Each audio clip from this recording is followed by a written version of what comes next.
Well, hey, B, it's JamiThatsMe here, okay? Coming with this delayed, late, okay, review on Love After Lockup. We have got to talk about a few things, so let us go ahead and get right on into it, please. All right, so let's get to Bianca and Daniel. So he tells her about speaking with Robert. But she says he wants to ask her, or at least he says that he wants to ask her, but he doesn't know how true it is. He wants to ask her about her being drunk or something like that, having a drinking problem, but he don't know how true it is. And I'm like, why are you trying to play Robert out like he would be lying on her? Come on now. But anywho, so he asked her if she had a drinking problem or whatever. And she was like, I mean, no, I don't. He was like, okay, I'm just asking because that's what Rob said. She said, well, he was also really drunk as well. So basically trying to further that thought of you shouldn't really trust what it is that he's telling you because he too is drunk as well. Like, girl, I'm so glad. Shout out to the flashbacks of the camera being able to clock exactly what it was that she said. Okay. He also brings up the foreplay. Remember, she shared with Robert how he don't give her foreplay and all of that. And she says that I told you that to your face though. Like, so why you mad? All right. But my thing was, why would you tell Robert though? If you've already had that conversation with him to his face, why would you then go and tell his cousin too? Like, girl, she's a weapon of destruction in my opinion. Like, she's a op in a relationship. Okay. So she says that well really she didn't she kind of laughed at him too. She didn't really explain why she told Robert. She just said, I told you to your face, so you really shouldn't be too mad about it because you know about it. But of course, he's upset because you shared it outside of him. Okay, that's gonna be our problem. So she acknowledges in the confessional, from my understanding, that she should not have actually, told Rob anything, and she does regret it a little bit. But no, I'm sorry. She said she did not regret it because they lack intimacy, and that's something that they need. Okay, he says he'll work on being more romantic with her, and he asked her about being codependent on him, and she doesn't really see how she's being codependent on him. And I'm just like, listen, I don't think she's codependent. I just think she's controlling as fuck. In my opinion, I think that she's controlling, and I think that she uses what her money and stuff like that over your head. Okay, that's what I think. Yeah, I think she's controlling. Anywho, so he asked her, no. So they still talking about the coffee thing, and I guess it was a trigger for him or his traumas coming up or whatever it was. It was something that obviously bothered him. I don't know if it was him being told what to do by her or something, but I guess he got triggered. He says he will put his foot down on certain things to avoid from repeating certain behaviors. Okay, so basically he's like, girl, if your legs ain't broke, get up and get your own shit sometimes. I don't mind doing it for you, but damn, I'm not no doormat or no damn butler. Like, come on, get up, go do it yourself. All right, you gonna make me fuck around and snap on you. And I'm trying to just put my foot down because I ain't trying to go down that road with you, okay?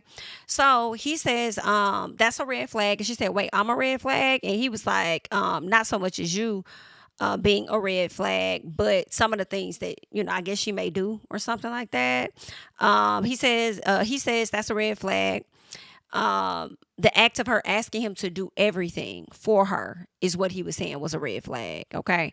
They decided they finna go out, go for a walk. Girl, they could barely go for a walk before they got into it again.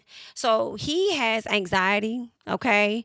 Very high anxiety, PTSD, whatever. Something about, he done got out of prison. He been locked up in a box for oh so many years, 5 years. I'm sure he has the anxiety to where he's expecting something bad to happen. So he's on edge when he's outside, and it seems like she's not really hearing that. That's gonna be a problem throughout their relationship because she don't have awareness at all. Okay, when it comes to the other partner, it's primarily all about her and what it is that she wants until a person slick blows up, and then she wants to get understand. I don't like this girl. Anywho, so they go for this walk or whatnot, and they holding hands, and I guess it seems like he was pulling away. And you got to understand, this man just got out. He's trying to, you know, ease his way into things. You over here trying to, went and found you a man that was on lockdown for all these years, and then want him to come out and just act like a regular old normal guy. Okay, so he has his issues. Anywho, so I do feel like this girl could potentially be on some drugs or something herself. I don't know what's going on with her, but the eyes, like the darkness under the eyes, the thin hair, like it's something. But I don't know. I question if she's using. But anywho, she over there crying about her relationship not being a normal one, and I'm like, girl, you think? Are you just not realizing that it wasn't gonna be a normal relationship? So he's overwhelmed, of course. He says he's been very overwhelmed since being out. He does feel like he spoiled the moment between them because of his anxiety. All right. He says she didn't upset him. It was just, I guess, the environment or whatever. Anywho, what I found to be real weird was the fact that y'all were upset, getting into it with each other over holding hands, her trying to take him too fast, him trying to like pace it just a little bit, only for y'all to be hand in hand as you're walking towards the damn car. After y'all hugged it out, had a small conversation, y'all walk into the car, and the shit that y'all was complaining about in the beginning don't even seem like it's an issue as y'all walk into the car. I'm like, girl, I don't know.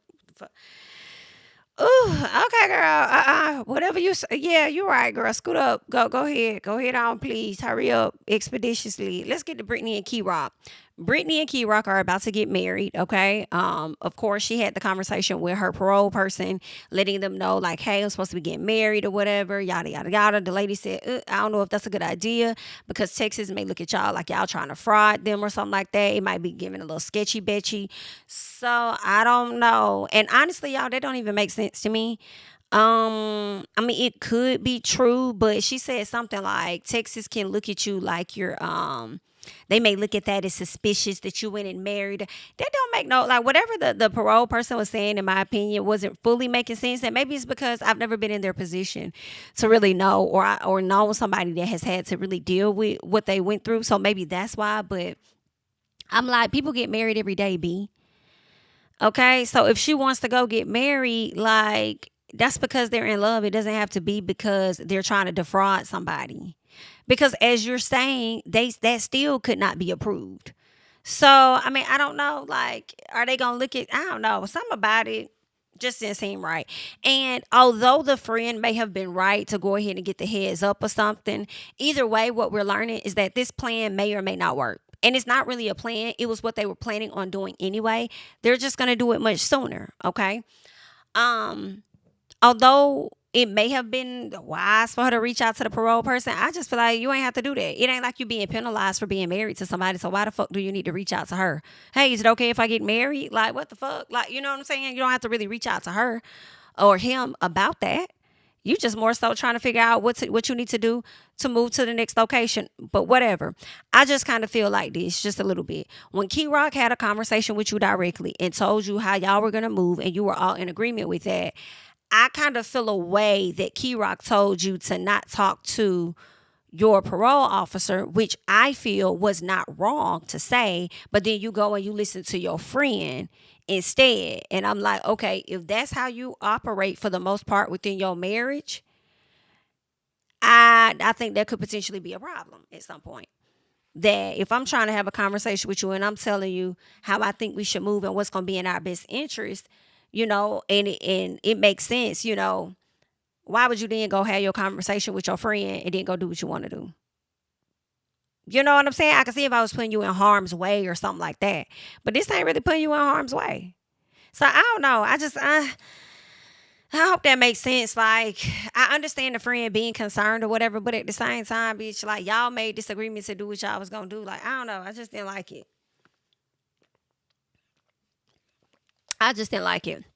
Anywho, they get to the ceremony. She decides that she wants to have a conversation with K-Rock, and I guess she gonna let K-Rock know, like, hey, this is what the parole person said. Now, I don't know if they're still gonna get married, but I kind of feel like they might still press forward, even though she still wants the wedding that she wants. And you could still have that. But it's funny that you want the wedding that you want and you still finna move away from the damn town that you in where most of your family about live at any damn way. So I don't know. Are you really going? I don't know, girl. Anywho, child, y'all do what y'all want to do. Zaria, okay, her parents' house done burnt down, and Zuzu brought the witchcraft lady to the house. Now, let me tell y'all something. As soon as I heard that her parents' house burnt down, I said, "Watch your mama don't blame that damn witchcraft lady or whatever, because you done brought that shit up in their house, and the mama told you that was witchcraft. Then next thing you know, they shit burnt down." Okay. So I think it was her too. All right. So Zuzu finally talks to her mom. Okay. And she's feeling guilty. She thinks that she could have caused the fire. Okay. Due to those, her situation. And it seemed like the mama agreed. It seemed like the mama, like, you right. You did. You did. Okay, because we don't fool with no shit like that. The moment you start fooling with that and start bringing that up in my house, and I let that energy just up in my house, just a little piece, what ended up happening? Exactly. House got burnt to hell down. So I do feel like the mom would like to partially blame her daughter for what happened to her house, just a little bit, even though they're saying that it was electrical issues. Child, the irony. So let's keep going. She asked her mom to help with her wedding. Okay. And I felt the way about that because I'm like, BITCH, how dare you ask your mother to support your marriage financially while she's dealing with having to rebuild her fucking home? Are you okay? Are you okay? Now, of course, knowing her parents, how they've already shown up for you, of course they're going to pitch in. But at the same time, I just feel like you didn't have to ask her right at that moment when you see she's trying to rebuild her own home or like figure that out. So now I feel like you adding yet another thing to her damn plate because you decide you want to have a wedding. That's one thing about Zuzu that I don't like. She is an extremely selfish person. And let me tell you another thing. I wouldn't be surprised because she is a woman that's adopted and does not have, her parents, her biological parents. I would not be surprised if her parents that raised her operate with her out of guilt or and try to overcompensate for their lack, but then also if she makes them feel guilty as well for that too. Therefore, she tries to get what she wants, that she's a selfish little brat and all of that. Like, I wouldn't be surprised. So, anywho, speaking of her biological parents, she talks about how she wants her biological father to be included in her wedding and she wants him to walk her down the aisle. Okay. And the mama's like, well, have you talked to your dad about that? She was like, no, because, I don't really want him to feel uncomfortable or anything. I don't really know how to have that conversation. Let me say something. I can relate to that. I can relate. I had both of my dads walk me down the aisle. Okay. I was a bit hesitant on telling one of them that that's how it was going to go. But when I had the conversation, I felt so supported and it was completely okay. Cause I just felt great. Like I felt so much love on my wedding day, and I had both of my dads there to walk me down the aisle and it was great, so I definitely understand where she's coming from with that, wanting that dad to be involved and then probably wanting her real dad or whatever being involved. So I definitely get that. She does go on. She talks about her. She does go on and she talks about her biological mom. So we learned that. I was thinking that maybe her mama is her mama, but I know that daddy ain't her daddy. Okay, come to find out, neither one of them are her biological parents, and that she was given up for adoption. The adoption was closed, however, or so they say it was closed. However, the mama was always open to Zuzu's mom was always open to her biological mom being a part of her life, if that's what she wanted. Zuzu took it upon herself to reach out to her biological mom on Facebook, and then the mama was like, why the fuck you reaching out to me? This was a closed adoption. Like, I ain't supposed to know who you are, and vice versa. I just feel like that is so fucking rude. Once a person gets older, like, if you respond to your child like that, who just wants to know a piece of who they are, and you are rude as fuck to them, I'm going to automatically assume that you either on drugs or you have mental issues. Because for me, it's just like the grace of it all. Okay? And maybe y'all just can't live with the bad decisions that you make and you don't want to revisit that part of your life and don't want that person to come up. But I feel like those type of kids have every right to seek out who their true parents are and to see if they would be interested in having a relationship with them. I see nothing wrong with that. Okay? But the way she responded, child, that sounded like Ashley Darby going down there trying to find her daddy and then they closed the door in her goddamn face. Girl, at least you got to be a Facebook message, I guess. Either way, I'm sure it hurts the same. You ain't get the damn door slammed in your face after you drove all the way down to damn Georgia, child. Ain't that a mess? Girl, how embarrassing is that? Anyway, that is so disrespectful.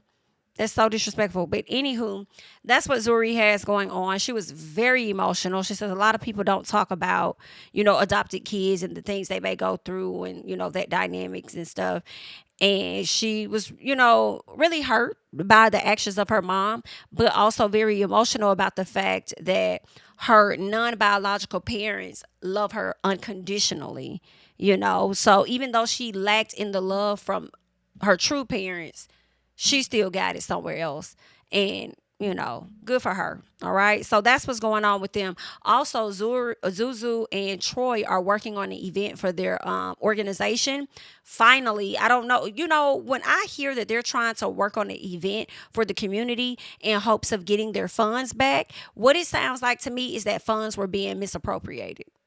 That's what I'm thinking. I feel like they were misappropriating funds. They weren't fully showing proof of the actions and activities that they were doing, which is why they lost funding. Now, granted, this is me just giving my free thoughts. I am not in that world of nonprofit and all of that, to be honest, to really know how it works. And y'all can school me on that.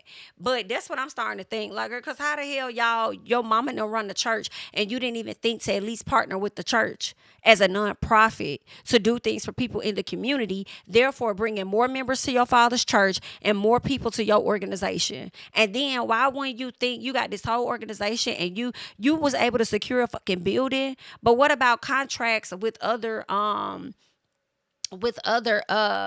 like stores or something like that, like Publix and other Walmart or whoever, where y'all may partner up and give back to the community during holiday seasons or whatever the case is? You know what I'm saying? Give out some scholarships and shit to students. Why is it just now clicking? What the hell? Like it wasn't sounding right. I'm like, yeah, she was out here running a chick up, spending that money on Troy. That's what it was. She was using up them checks to buy Troy love while he was behind bars. And then fucked around and then fucked up the church's money. Well, really the org's money. But anywho, Troy's gives a speech because her dad was like, what qualifies you? I guess like just asking what other people would say. What qualifies you to be this guy that can talk to us or whatever like that, whatever it was, like be in this position that you in. And so Troy ended up explaining his story, talking about his dad, talking about him going to prison and everything and how he wants to change and stuff, right? And, it was sad. I think I can't remember how his dad passed. I think it had something to do with kidney issues. But, yeah, so Troy, of course, talked about that and stuff. So, really sad. He definitely misses his dad, but I could see Troy probably not being a preacher, but he might want to use that as a way to be a motivational speaker and change your life around. Like you could start using that organization that you have to get contracted out to come into the schools, mentor some students, do public speaking, and then grow your brand from there. I don't know. You might need to follow Eric. What's his name? Eric Thomas, E.T. Okay, you might need to follow E.T. and see how he got down. You might need to check out Les Brown. Les Brown is like one of my favorite motivational speakers like ever. Just everything. Like love me some Les Brown. Of course, he's gotten older and stuff, and I still see his videos here or there.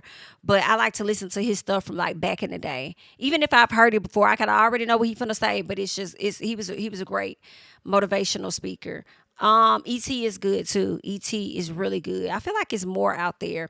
But y'all list them people down below. But yeah, he need to get in that bag. When life after lockup is over, what else are you gonna have to show for it aside from getting on Facebook showing your ass? What else is your mama gonna have to show for it aside from getting on social media going the fuck off on your wife because she can't stand her ass? Okay? When I tell y'all it be so much drama going on, and shout out to the people that be tagging me on TikTok and other places, on Instagram and stuff, cluing me in on the tea, because girl, it's messy and we appreciate it, okay? I don't got a whole lot of mess or no mess going on in my life, so I do like to tiptoe and look into others, okay? So anyway, please continue to tag me, girl. Let me see what's going on. But yeah. What else you gonna be doing after this? Because you're gonna only act a fool on social media for only so long, okay? So I just gave y'all some pointers, so use that organization for some good. Yeah, let's keep going, okay? Let's get to Kim with her stupid ass. And she gonna sit down with Joy and gonna sit up there talking about, I met with Tatum. Oh, you did? Yeah, I did. I had met with her and stuff like that. He was like, oh, okay. She said you about her lies and stuff like that. What she lie about? Bitch, that got me hot. You can't sit in my face and call my family member a motherfucking lie. Unless they really are. And the fact that somebody else was standing there and heard you whistling at that woman and you still want to sit up here and call this lady a lie pisses me off. And I'm trying to remember, when the hell did Tatum apologize? I don't think Tatum apologized for you whistling at her. She may have apologized for maybe leaving the damn engagement early or something like that. But I don't think she apologized about you whistling. And you're trying to make it seem like she's lying. I don't believe that lady was lying at all. You have been known to be a liar. That has been a fact. You and Kim ass is some liars. And I'm glad that you clocked that and you know that. Okay? So, anywho, she told me something. Here go Kim. Something. Well, yeah, she apologized about that. She addressed that. Stop lying on that lady. Okay? So, anywho, She finally lets the man know that she's not divorced. They go into that conversation. She hasn't filed for a divorce. He decided he want to get all upset, get all big mad and everything. I'm not going to pay for a house that another man could own. And I understand that part. I do. I get that part just a bit. You know, he was over there calling her a liar and she may want to still be with him and this and that. And I said, this coming from the same man that was sitting over there talking to his ex-girl and was ready to meet up with her too. Okay? And probably will be ready to meet up with her if she called him right there at that moment. And then told us, I love Kim. I want to be with her for the rest of my life. Stop lying. No, you don't. Okay? So she lied. She's a liar. Well, we're both liars. Yes, the fuck you are. And I'm so glad that you clocked that T. Okay? I'm so glad that you did. Anywho, so that's pretty much everything that's going on. She's apologizing and wishing she would have told him a long time ago. And I'm like, girl, don't wish you would have told him nothing. Because he wasn't telling you about the girl that he was on the phone with, texting and doing all this and that, then trying to play it out like it's the girl fault. Nah, you don't like it, okay, when the rabbit got the gun. Okay, when the roles is reversed now, do you? You don't like it. Oh, what you get now. Anywho, so Louis and Melissa, okay, she's over there seeing some photos of him working out with somebody, and the girl got her cootie twat or booty all up in the man's lap or whatever like that. And I understand her feeling away. I kind of slick feel like she should, because when it comes to that, I don't know. I just feel like you don't really got to do all that to show her how to sit. I feel like you could stand right beside her and show her. You don't have to get up under her. You could be on the side of her and like, okay, match my position. So you see this? And maybe you could have fixed her posture, but you didn't have to get behind her for her to sit in your lap. You know you be letting these people cross the lines and you be teetering the lines. Okay, so I do feel like Melissa has every right to kind of feel away about some of the shit. Even though his intentions may be good, okay, you don't know who you're dealing with when it comes to some of the clients. All right, so it's just like I feel like she got a right to feel away, but she need to nip it in the bud and check his ass. But aside from that, what I also will say is he proposed to her. He took her to the lighthouse. She was high up, looked down. It asked, "Marry me," and she said yes. And her ring was very beautiful. So I will give him that. They are going to get married. So we'll see how that is going to work out and how that is going to last for them. That's about all that I got from this episode. We did not get a Justine and Michael this episode. We did not get what's her name, Teeny and Rob this episode. So we'll see what's going to be given on next episode. Make sure you guys are supporting the video by liking it. Also supporting the channel by subscribing. And you can follow me on Instagram and Twitter at JamiThatsMe. And of course, I'll catch you guys in the next one. Bye-bye. On my city and cul-de-sac, coming out swinging like soldier rag, leading my people like quarterback. Boy, I study this shit, I'm an almanac. Had to get up and grind, knowledge is booming, I'm here to apply. Came with the chip and the dip, it just single the mind. We finna do more than survive, I need my check. Spinning the block for the Gouda, we hitting the jeweler, the flood out the net. We don't do beef on computers, I'm straight out the sewer, we come when you rest. Niggas be looking perplexed, so keeping my foot on their neck. No map, I trust my gut for the quest. With drama, I'm fully abreast. I was ready for years and they doubted me. All of a sudden they tell me they proud of me. I've been dropping these haters like calories. Cross them out, I came back with some boundaries. Stand for my honor, but too raw, no corner. Packing the stick with a drummer. Wanna catch my bad, won't fumble. I done came too far to be